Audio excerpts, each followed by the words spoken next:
Masayang-masaya nga ang aktres na si Janine Gutierrez para sa kanyang bagong proyektong ginagawa ngayon.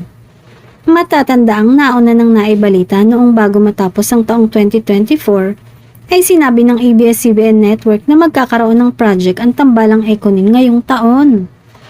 Mapa-movie man o teleserye ay siguradong tatangkilikin ito ng publiko, lalo na ng Ekonin fans.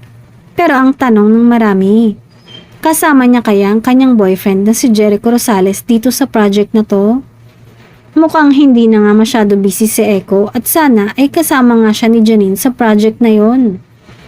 Paniguradong teleserye ito dahil nagbahagi na din si Janine noong January ng maliit na detalye tungkol sa magiging project na yon at sinabing kakaiba ito sa lahat ng mga nagawa na niyang proyekto.